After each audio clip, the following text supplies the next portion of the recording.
What's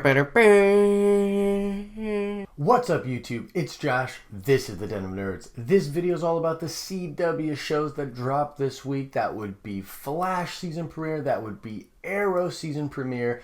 I'm going to nerd out about it. We're going to talk about both the shows and what we can expect from the seasons moving forward. So let's get right into it. Now, first of all, I just want to say they completely brought the noise this week. I was blown away by both episodes. Really, really excellent stuff. But I'm going to start with The Flash, which is actually the one that I saw second. That's right, I saw them in reverse order. Eobard Thawne would be the most pleased.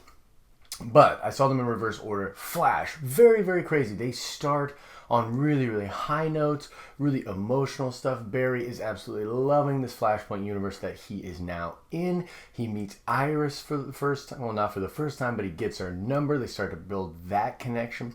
We see him at his job. We see him with his family and how excited he is with it. But then we get to see him talking with Thawne basically about the paradoxical nature of the Flashpoint universe. Thawne was incredible in this episode, and I have to give it up for the actor that played that because, of course, Tom Cavanaugh played this character for the majority of season 1 and parts of season 2. So it was, we're all like wondering, like, how is this guy, this original guy, the original version of Eobard, how is he going to compare to Tom Cavanaugh's portrayal? And it was uncanny, it was brilliant, and he really is the anchor of this episode. In fact, at the very end, not to skip ahead, but he literally says that I will be the hero this time, and he quite literally is.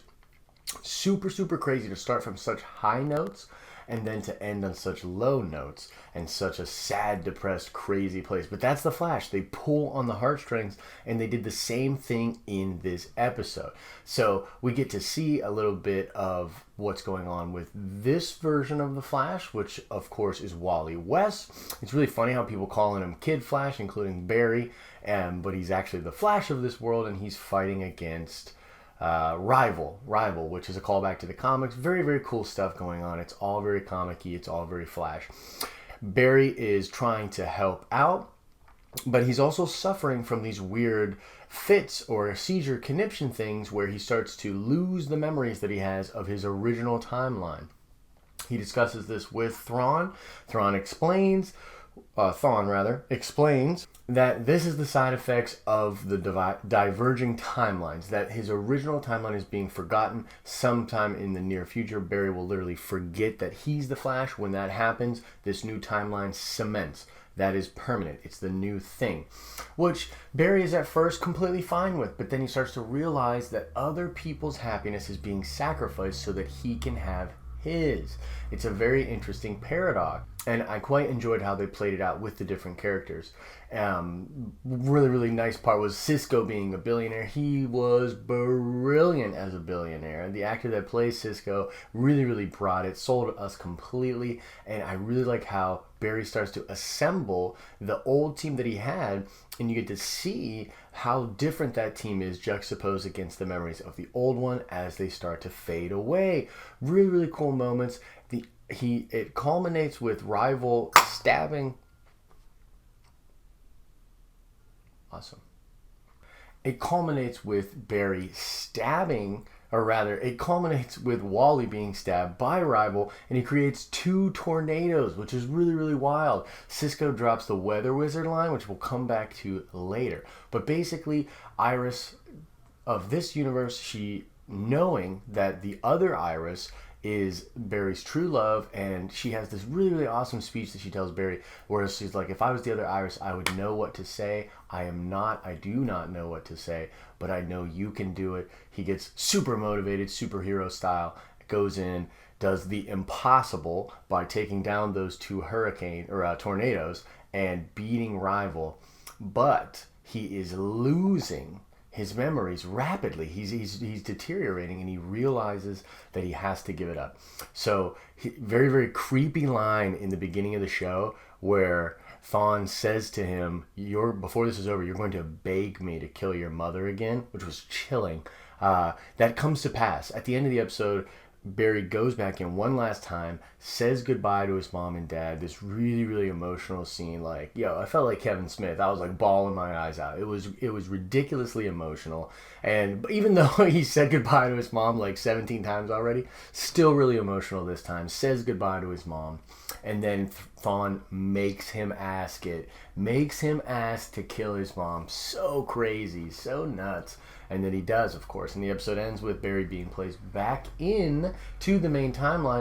Only things are very different. Thawne does not explain what's different, but he tells Barry that he'll have to find out. The one big difference we note at the very end of the episode is that Iris and Joe do not have a good relationship. They don't even speak, which was not the way things were when Barry first left the original timeline. And I think that all sorts of stuff is going to be changed, including Supergirl being a part of the actual Earth 1 or whatever we're going to call Earth Prime or Barry's Earth now. Very, very interesting stuff. The episode was absolutely awesome. Very, very cool. Nice way to start it and nice way to get right back to regularly scheduled programming, because if you would have dragged out Flashpoint a little too long, I just feel like it wouldn't have been super satisfying. So it's really nice when seeing them kind of wrap that up. I think there'll be lingering effects in this timeline, which is a good way to do it. More conducive to what you do on a serialized television show than in comics. So really, really cool stuff. Now let's get to Arrow. Now Arrow's my baby. I love me some Arrow. It was the first show, the show that started all of these CW shows. And even though the first one's really CW and really soapy, I really, really enjoyed it. And my best friend and roommate in college and I would watch that show religiously, and we loved it, yo. We dug it. And we had this like running joke whenever it would get too soapy, where I'd be like, yo, Oliver better put an arrow through somebody like real quick. And it was just great. Really good memories. So, Arrow's kind of fallen off recently, so it was really interesting to see how they're going to respond. We have high hopes for this season, and this first episode delivered. I mean, the body count in this thing was like unbelievable. So much death, so much murdering, and Oliver literally says, he calls back to the very first episode of Arrow and says, "No one can know my secret," and snaps this dude's neck.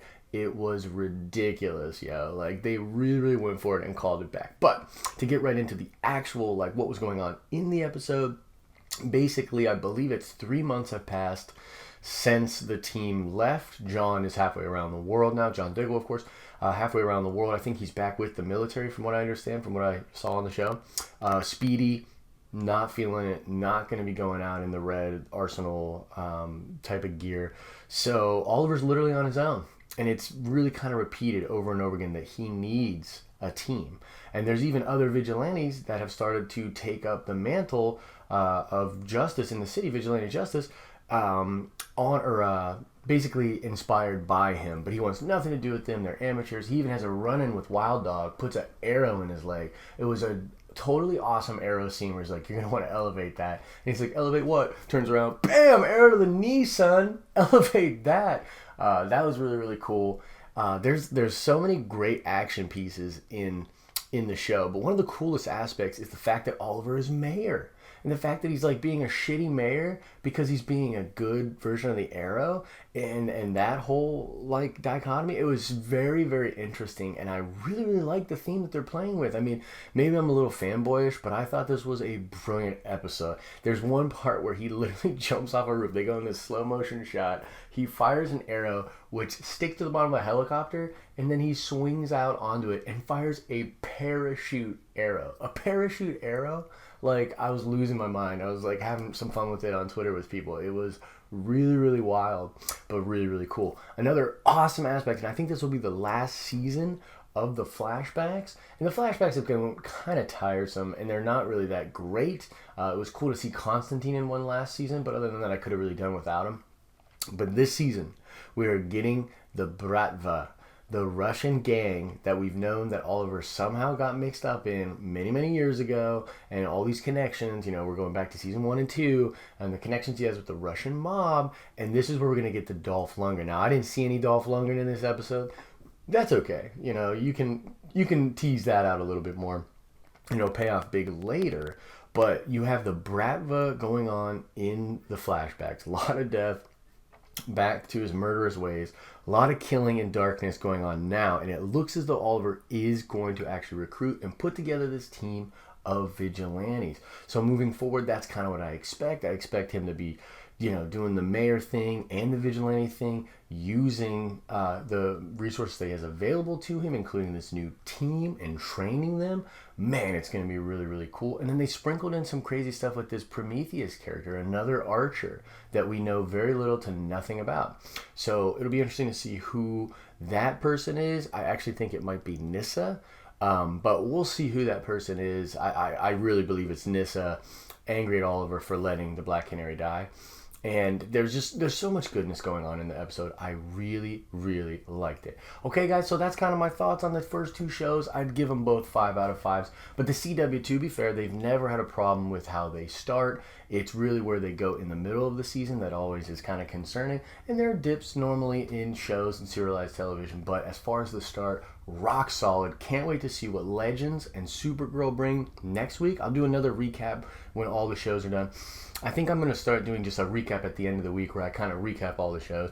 I just can't do one for every single show right now because I'm too busy. I know there are a lot of YouTubers that do, and if I had the time, I would. But I think I might just stick to this format. At the end of the week, wrap them all up and kind of explain to you guys what I thought, and we can kind of nerd out about it together. So I think that'll be really, really cool.